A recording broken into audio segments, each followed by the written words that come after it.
15강 입체도형의 건널비에 대해서 한번 알아보겠습니다. 입체도형이라는 것들에 대한 겉에 있는 면의 넓이를 하나하나 다 더해서 우리가 입체도형의 건널비를 구할 텐데요.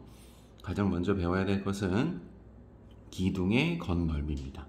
자, 기둥의 건널비를 어떻게 구하나 한번 보니 밑넓이가 기둥이기 때문에 윗면과 아랫면이 있어서 두 개고요. 옆면의 넓이를 더해 주시면 됩니다. 그 중에 첫 번째는 이제 각기둥의 건널비인데요. 이 각기둥이라는 것은 이제 밑면이 사각형이나 오각형 또는 삼각형 이런 다각형들에 대한 건널비니 밑넓이 윗면 아랫면 두 개를 더해 주시고 옆면의 넓이를 더해 주시면 될 것 같습니다. 두 번째는 이제 원기둥의 건널비인데요. 원기둥이라고 하였으니 윗면과 아랫면은 원의 넓이가 되겠죠. 그래서 밑에 있는 식을 보시면 반지름의 길이가 r이라고 했으니까 원의 넓이인 파이 r 제곱이 나오고요. 윗면 아랫면 있으니까 역시 두 개가 있을 거예요. 옆면이라는 것은 높이를 곱해 주셔야 되는데 원기둥을 선생님이 한번 그려보면 자, 밑면이 이렇게 있었을 때 이 부분이 높이가 되겠죠. 그래서 윗면도 원이기 때문에 윗면 아랫면 두 개를 우리가 더해준 거예요. 자, 그런데 이 원기둥의 전개도를 살펴보니까 옆면이 직사각형이었고 윗면과 아랫면은 원의 둘레인 가로의 길이가 될 겁니다. 그래서 이 원의 원주가 가로의 길이가 되기 때문에 이 직사각형 옆면의 넓이는 원의 둘레인 가로의 길이의 높이를 곱해 주실 거예요. 그러니까 원의 둘레가 원주라고 하죠. 원주의 공식은 2파이r이었습니다. 그래서 가로 곱하기 세로인 2파이r 곱하기 높이를 하시면 앞에 있는 식을 정리하였을 때 이러한 공식이 나온다라는 거예요. 자, 이 공식은 복잡하니까 공식을 외우기보다는 모양을 생각하시면서 공부를 하셔야 될 것 같은데요. 자, 우리가 원기둥에 관한 문제를 한번 풀고 넘어가도록 하죠. 자, 여기 보니까 이렇게 반지름의 길이가 3cm이고 높이의 길이가 7cm인 원기둥이 있습니다. 역시 전개도를 살펴보니까 높이의 길이는 7cm고요. 윗면과 아랫면의 반지름의 길이는 3cm며 가로의 길이가 나와 있지 않는데요. 가로의 길이는 원주라고 했죠. 그래서 2파이r이라는 공식을 쓰면 r 대신에 3을 집어넣어 6파이가 가로의 길이가 될 겁니다. 그래서 옆넓이에 구하는 공식은 가로 곱하기 세로였기 때문에 42파이가 되겠고요. 밑면이라고 했으니까는 두 개를 더해 주셔야겠죠. 그래서 하나의 원의 넓이는 파이r 제곱이라 9파이가 될 겁니다. 그래서 9파이라는 것과 바로 옆넓이라는 것과 그 아이들을 모두 다 더해 주시면 될 것 같습니다. 밑면이 두 개가 있으니까 두 개를 더해야겠죠. 그래서 18파이에 42파이를 더해 주셔서 건널비는 60파이다 라고 얘기할 수가 있겠습니다. 각기둥의 넓이도 한번 살펴보니까 각기둥이 바로 밑면이 삼각형의 모양이었고 직각이 보입니다. 그러니까 직각삼각형이 두 개가 있으니까 밑변 곱하기 높이인 12에 2분의 1에서 6파이 6일 텐데요. 그게 두 개가 있으니까 곱하기 2를 해주시고 옆면이라는 것은 각 모서리의 길이만큼이 가로의 길이가 되겠죠. 그래서 4 더하기 5 더하기 3을 하시면 12가 되고요. 12 곱하기 8은 옆면의 넓이인 96이 될 거라서 우리가 그 아이 둘을 더해주니 결국 108이다 라는 결론이 나오게 됐습니다. 자, 이제는 기둥의 넓이를 알아봤으니까 뿔의 넓이도 한번 알아볼 텐데요. 자, 뿔의 넓이는 조금 생각을 좀 해주셔야 될 것 같아요. 왜 그러냐면 이렇게 뿔이라는 것들의 옆 넓이는 부채꼴이라는 원뿔에 대한 넓이를 구해야 되니 우리가 앞에서 배웠던 공식인 2분의 1 r이라는 것을 또 써서 문제를 풀어볼 겁니다. 그런데 원뿔에 대해서는 공식이 새롭게 추가가 됐지만 각뿔에 대해서는 추가가 안 됐어요. 그러니까 각뿔에 대해서는 어떻게 전개도를 펼쳐 그 넓이를 구하는지 천천히 한번 알아보도록 할게요. 자, 각뿔에 관한 문제 한번 1번 문제 같이 한번 풀어보겠습니다. 자, 각뿔 보니까 이 아이를 전개하였을 때는 밑면과 옆면이 동일한 모양이 4개가 있다라고 알 수가 있겠네요.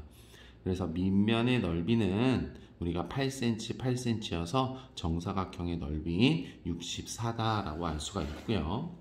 옆면이라는 것은 4개가 있어야 되는데요. 그 한 면의 모양이 삼각형이죠. 2분의 1 곱하기 밑변의 길이 8cm에 높이의 길이인 12라고 나와 있으니까 12를 곱해주어서 계산을 하면 192가 될 것 같습니다. 옆면, 밑면 모두 다 더해야 겉넓이가 되기 때문에 192 더하기 64를 하시면 256이라는 각기둥의 각뿔의 넓이도 구할 수가 있었어요. 자, 이제 원뿔에 대해서 조금 자세히 알아보도록 하죠. 자, 원뿔을 보니까 역시 밑넓이 더하기 옆넓이인데요. 밑넓이라는 것은 원이기 때문에 파이 r 제곱이 그대로 들어갈 거예요. 하지만 옆면은 아까 선생님이 얘기한 것처럼 부채꼴의 넓이기 때문에 2분의 1 r l이라는 것을 이용해서 옆면의 넓이를 구할 겁니다. 역시 반지름은 여기서는 모선의 길이가 나와 있죠. 그래서 반지름의 길이를 여기서는 L이라고 표현을 한 거고요. 호의 길이인 L이 바로 밑면의 원주가 되기 때문에 2파이 R이 될 겁니다. 그 아이들을 간단히 계산을 하니까 파이 R L만 남아 있겠죠. 그래서 파이 R L이라는 공식이 나온 거예요. 자, 이렇게 공식을 외우지 말고 모양을 보면서 그리고 그 옆면의 넓이를 어떠한 공식을 써서 풀어야 되는지 한번 천천히 문제를 통해서 한번 알아보도록 하죠. 자, 여기 보니까 2번 문제에 원뿔의 겉넓이를 구하여라 라고 되어 있습니다. 모선의 길이가 12니까 부채꼴의 반지름의 길이가 12가 될 거고요. 밑면 원의 반지름의 길이는 4cm가 될 겁니다. 부채꼴의 호의 길이를 구하라 하니까 역시 이 호의 길이는 밑면의 원주가 되겠죠. 밑면의 원주는 2파이 r이었습니다. 그러니까 8파이가 되겠죠. 그러면 옆면의 넓이를 구할 수가 있는데 공식이 2분의 1 rl이었어요. r은 반지름의 길이, 모선의 길이가 되니까 12가 될 거고요. 호의 길이는 위에서 구했죠. 8파이가 될 겁니다.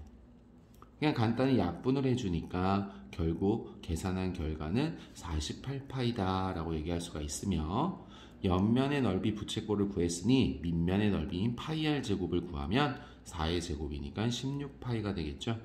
이 아이들을 모두 다 더할 겁니다. 그러니까 48파이와 16파이를 더하니까 우리는 64파이다 라는 결론을 할 수가 있었습니다. 이렇게 뿔이든 기둥이든 우리가 전개도를 펼쳐서 넓이를 구하는 걸 한번 알아봤고요. 자, 이제 입체도형인 구의 겉넓이까지 한번 알아보도록 하겠습니다. 자, 일단 결론만 말씀드리면 구에서 반지름의 길이는 원의 중심에서부터 그 끝까지의 길이가 될 거니 반지름의 길이를 r이라고 두셨을 때 그 구의 겉넓이는 4파이 r 제곱이에요. 우리가 앞에서는 전개도를 펼쳐서 넓이를 구했지만 구의 겉넓이는 4파이 r 제곱이라고 반드시 기억을 해주죠. 왜 이러한 공식이 나왔는지는 옆에 그림을 보면 이해할 수 있는데요. 구가 존재했을 때 구를 둘러싸고 있는 줄들을 한 평면으로 나타냈습니다. 그랬더니 반지름의 길이가 2r이 됐다.